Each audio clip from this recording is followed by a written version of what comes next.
Mr. O'Connor. What is your real name? Malcolm X. Is that your legal name? As far as I'm concerned, it's my legal name. Have you been to court to establish that you are? I didn't have to go to court to be called Murphy or Jones or Smith.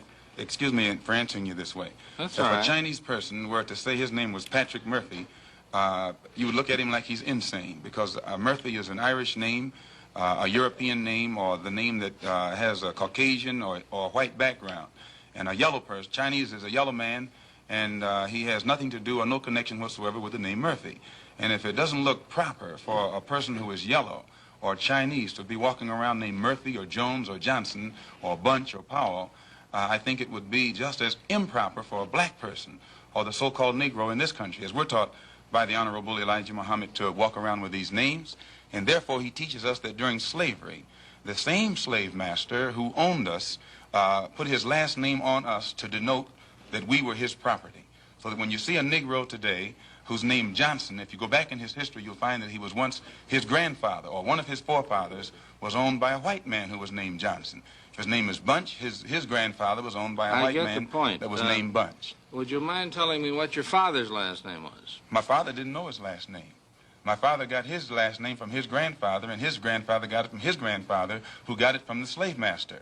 The real names of our people were destroyed during slavery. Was there any line, any point in the genealogy of your family when you did have to use the last name, and if so, what was it? The last name of my forefathers was taken from them when they were brought to America and made slaves. And then the name of the slave master was given, which we refuse. We reject that name today. You mean you won't even tell me what your father's supposed last name was or gifted last name was? I never acknowledge it whatsoever. Let me ask you about the status of Elijah Muhammad. First of all, is he ill?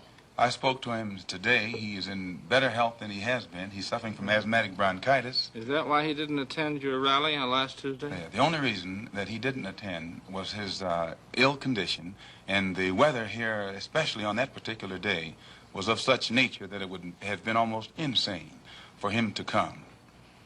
Well, now, did you hold that meeting last Tuesday because it coincided with the general election, the primary election? I think if you study the history of Mr. Muhammad's work and religious work in this country, we've had our convention on February the 26th every year for, I think, the past 33 years.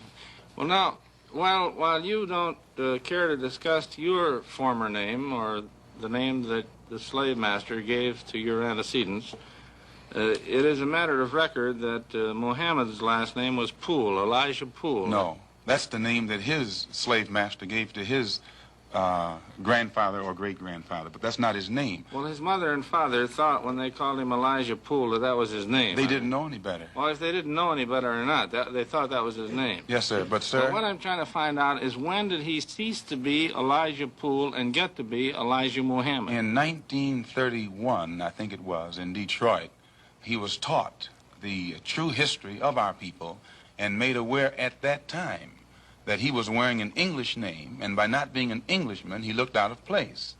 And his teacher gave him the name that he's wearing today, Muhammad, Elijah Muhammad. All right, now when did he become what he purports to be in your literature, the son of Allah? I've never heard the Honorable Elijah Muhammad referred to as the son of Allah. The prophet of Allah. I've never heard him referred to as the prophet of Allah. What do you refer to him Messenger of Allah. All right, the messenger of Allah, and I appreciate the correction. Yes, he says that a prophet is somebody who predicts the future, and he's not predicting the future, whereas a messenger is someone who carries a message that has been given to him by one who authors that message. Well, now, who gave him the message, and to whom is it supposed to be delivered? Master W.F. Muhammad, the one who taught him, is the author of the message. He gave it to the Honorable Elijah Muhammad, which makes him the messenger.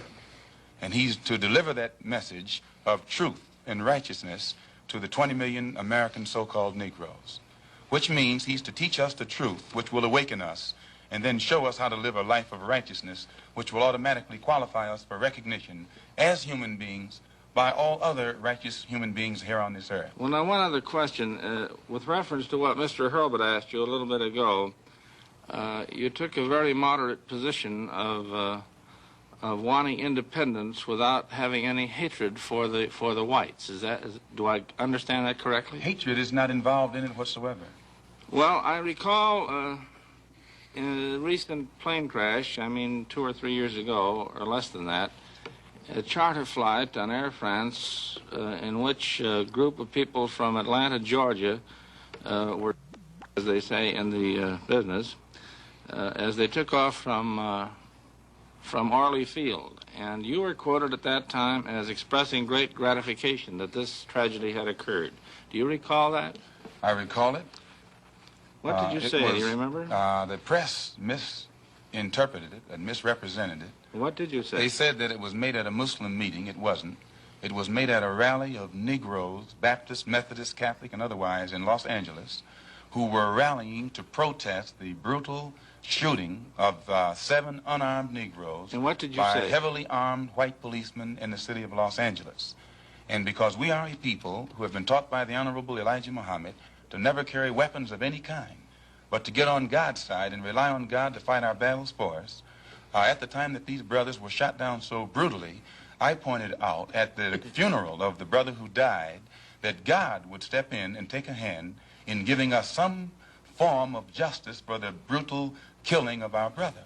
And when the plane crashed in France, I pointed out to the crowd at this rally that this was an act of God showing his wrath or complete resentment over the brutal form of injustice that had been inflicted upon our poor unarmed brothers. Were you saying that, or do you believe that?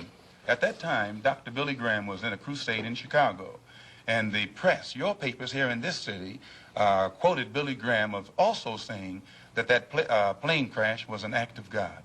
And if you take time to check the newspapers, I think that you'll find that this is correct. But no one thought that Billy Graham was so wrong when he attributed the crash of this plane to his God. But when we say that it come from our God, then we're looked upon as being, outrageous. I know, but you took the position that this was a matter of satisfaction to you for an injustice done against you, and I think that that's a trifle severe. We did not think that it was a coincidence that 120 of the whites on this plane came from the state of Georgia, a state that has the worst record in the history of America for the mistreatment of black people in this country. Worse than Mississippi? They maybe are a little less, Mississippi is a little less hypocritical today than Georgia, but both of them are still practicing the same thing.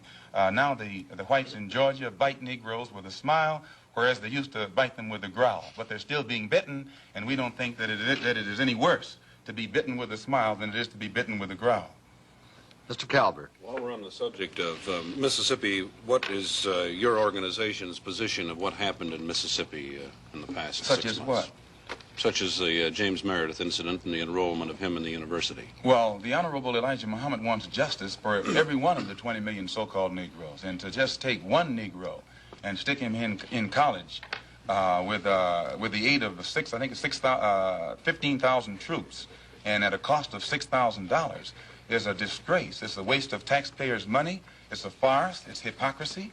Because if it's right for one Negro to be forced into that university, then every Negro in the state of Mississippi who is qualified has the same right to go to that university. And if the government is not ready and willing to enforce the right of every Negro in the state of Mississippi, then, in my opinion, sir, it's only hypocrisy to pretend that they are for justice by pushing one Negro in and blowing it up all over the world to make it look like they're solving the problem when millions of black people in that state are still going to segregated schools and getting an inferior education.